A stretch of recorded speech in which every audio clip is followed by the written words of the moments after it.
be famous.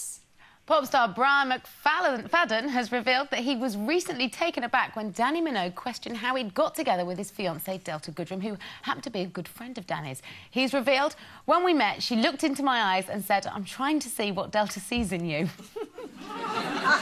So, did Dannii do the right thing, looking out for a mate? And was she right to be so direct with Brian, do you think? Well, I think we've all got to look after our friends, and I'm very protective of mine. I have got some friends that I know have been in the past or still are in the worst relationship ever, and I know it's not right. So the problem I have is when somebody asks me a direct question, I find it hard to lie. So they'll say to me, "Oh, don't you just love him? Isn't he brilliant?" I sort of just go silent and pull a face. I'll sort of go, "Yeah, he's lovely." I can't go, "Yeah, he's great." And so I think they already know, but I possibly think that I would say, you know, "Are you sure?" If she gave me the green light and started to bitch about him, I'd be in there straight away and go, "Absolutely agree, and we really need to talk about this, and I think that this isn't good." So probably wrong thing to do, but I think, well, Danny's only protecting a friend, really, I suppose, in a way. No, I don't. I think it's really rude, actually, to go up to somebody, you know, face to face and say, "I can't work out what she sees in you," because that's basically what she's saying, isn't it? And I just think that's, you know, it's got nothing to do with her,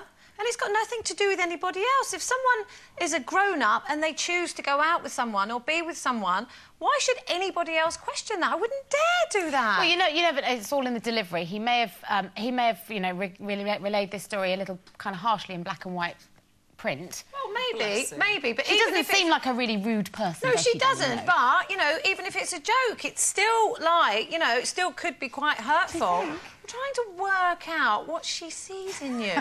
Like, come on, it's just rude, isn't it? But maybe she was joking. Maybe she didn't mean it so rudely. Well, no, but people have said it before to Mark. Well, no, not to me. No.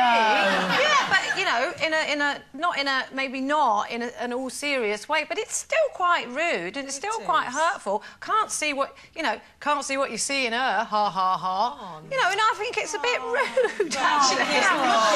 He's lucky to have you. I'll tell you. He is, actually. He is very lucky to have you. But I must admit, Linda Bellingham, when I first met Ed, Linda Bellingham and Ed went out to dinner, and she interviewed him. Like, "So what are your intentions, young man?" And I was like, "Oh, my God, Linda, stop." You know, but she went through a whole list of things, and he passed with flying colours. But I have to say, I did the same with Mr. Spain when she met Mr. Spain. I sort of interviewed him as well to see if he was good enough for Linda. And thankfully, everything's worked out well, and they get on really well now. And if they hadn't been, would you have said anything? Well, I know, I probably wouldn't have done, but I'm glad that it did work out, and it is nice to sort of be there for your mate, but not be insultive like that. I think, you know, it is nice to be met. That's awful what she said to him. Keep your nose out. Yeah. Yeah. Okay.